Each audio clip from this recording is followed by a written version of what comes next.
그게 고정된다고요? 네, 그만큼 그 시기가 중요합니다.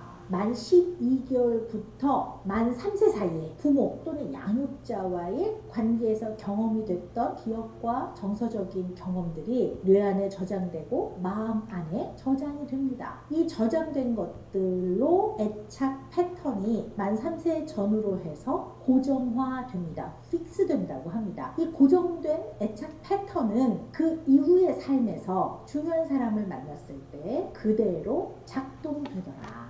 중요한 대상인 나의 부모와 어떻게 애착을 형성하고 어떻게 양육되어졌느냐에 따라서 내가 성인이 돼서 부모가 됐을 때 나의 아이를 어떻게 애착을 형성하고 어떻게 대하는지에 80 내지 90% 그대로 재현되더라. 이것처럼 만 3세 전후에 나의 부모 또는 양육자와 경험한 것을 토대로 고정화된 애착 패턴은 그 이후에 그대로 작동되더라. 80 내지 90%가 그대로 작동되더라. 만 3세 그 어린아이 때 그때 그게 고정된다고요? 네, 그만큼 그 시기가 중요합니다. 또 이 얘기를 하면서 또 마음이 걱정이 돼요. 또 이게 약간 확장이 돼서 만 3세까지 저는 무슨 일이 있어도 아이와 안정된 애착을 형성하기 위해서 반드시 아이 옆에 있을 거예요. 저는 복직도 안 할 거고요. 100% 아이 옆에 있는 육아를 할 겁니다. 이런 분도 계세요. 아니 근데 물론 이제 상황이 그래서 만 3세까지 뭐 어린이집에 좀 안 보내고 엄마가 좀 데리고 있거나 아빠가 데리고 있을 상황이 돼서 데리고 있으면 또 좋아요. 그러나 너무 육아를 언제나 너무 비장하게 하실 필요는 없습니다. 이 현실을 고려하지 않은 것들은 언제나 무리수가 있습니다. 그래서 거기서 따르는 또 다른 어려움이 생길 수 있기 때문에 상황상 어려울 때는 어린이집 선생님하고 늘 의논해 나가면서 아이를 키우시는 게 오히려 더 아이를 도울 수도 있습니다. 그래서 너무 무겁게 비장하지 않으셨으면 좋겠습니다. 예, 안녕하십니까. 우리 아이들 우리 원에서 잘 적응하고 있습니다. 저는 아시다시피 여러분의 원장님과 함께 공부하는 자문교수로서 함께 연구자로서 우리 아이들 적응에 최선을 다하고 있습니다. 오물가에서 숭늉 찾는다 이런 말이 있듯이요. 그냥 기다려 주시고요. 조금 더 지켜봐 주시고요. 이러한 과정 속에서 우리 아이들이 잘 적응하고 성장하게 될 것입니다. 지금 우리 어머니께서 도와주셔야 될 것은 애착입니다. 정서적 안정과 신뢰감 형성입니다. 우리 엄마, 우리 아빠가 가장 안전한 곳이다. 아이들의 신호, 울음, 미소 뭐 이런 거 있지 않습니까? 내가 지금 잘 보호받고 있구나라는 느낌을 갖게 해주시고요. 그런 다음에 지금 부모와 애착의 형성이 잘 돼야만이 또래 관계의 발달도 우수하다고 볼 수 있습니다. 부모를 통해 사랑과 공감을 경험하면 타인 관계에서도 긍정적인 상호작용을 합니다. 적응입니다. 우리 아이들이 잘 우리 원에서 적응하기 위해서는 우리 어머니께서, 우리 아버님께서 아이에 관한 사랑과 공감을 지금보다 조금만 더 많이 표현해 주셨으면 좋겠습니다.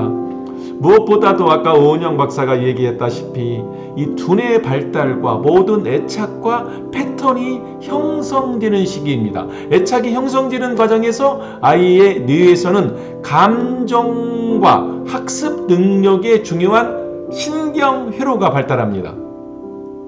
부모가 따뜻한 말과 스킨십을 많이 해줄수록 옥시토신, 애착 호르몬이 분비되어서 두뇌의 발달을 촉진시킨다는 이야기입니다. 그리고 우리 원에서 우리 원장님과 함께 연구자로서 가장 신경 쓰는 것은 자기 조절 능력입니다.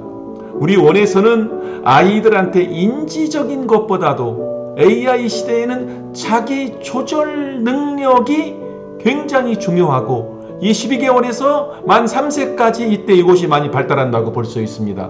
생후 12개월 이후의 아이는 점점 감정을 조절하는 능력을 배워야 합니다. 부모가 아이의 감정을 이해하고 공감해주면 아이는 점차 자기 감정을 표현하고 조절하는 방법을 익혀나가게 될 것입니다. 우리 어머님들께서 가장 많이 관심 있는 것이 무엇입니까?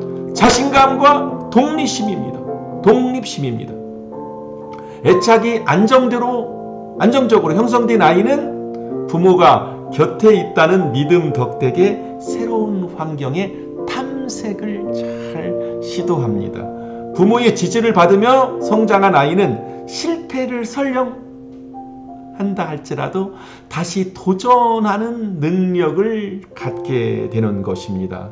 이와만큼 부모와 우리 아이의 애착이 자신감과 독립심의 기초가 됩니다. 이러기 위해서는 우리 어머님, 우리 아버님, 아이가 울거나 불안해할 때 무시하지 말고 즉시 반응해 주시기 바랍니다. 항상 같은 방식으로 반응하면 아이가 예측 가능성을 느껴서 더욱더 안정감을 우리 아이들이 형성합니다. 즉시 반응해 주십시오. 이 시기에 애착 관계에서 가장 중요한 것은 포옹, 쓰다듬기, 눈 마주치기, 신체적 접촉, 사랑해, 괜찮아, 잘했어, 이런 따뜻한 언어가 아이들에게 힘이 된다는 이야기입니다. 그리고 정말로 아이들이 행복할 때는 놀이를 통해 아이는 부모와 긍정적인 경험을 쌓고 정서적인 유대감을 강화됩니다. 아이가 좋아하는 놀이를 함께 하면서 감정을 나누는 멋진 엄마 아빠가 되었으면 좋겠습니다. 무엇보다도 부모가 너무 감정이 바뀌면은 이런 때는 이랬고 저런 때는 이렇고 엄마가 기분 좋을 때는 이렇고 기분 안 좋을 때는 이렇고 이렇게 되면 아이들이 혼란을 느끼게 됩니다. 훈육할 때도 안정된 태도로 일관성을 유지해 주셔야 됩니다. 무엇보다도 행복한 엄마 되기 작은 실천들은요, 행복은 순간적인 감정이 아니라 습관입니다. 행복은 비교에서 오는 것이 아니라 내 삶에 대한 만족에서 옵니다. 행복은 멀리 있는 것이 아니라 지금 이 순간에도 찾아올 수 있다는 것입니다. 결국 행복은 내 마음속에서 시작되는 겁니다. 그리고 내가 행복해야 주변 사람들도 행복하고 우리 아이에게도 긍정적인 영향을 줄 수 있습니다. 행복한 엄마가 행복한 아이를 만듭니다. 이제 우리 원 3월달 잘 적응하고 있고요. 4월쯤 가서는 어머니를 한번 오시게 해서 우리 아이 발달 과정, 우리 선생님들이 어머니께 여러 가지 질문을 많이 하게 될 겁니다.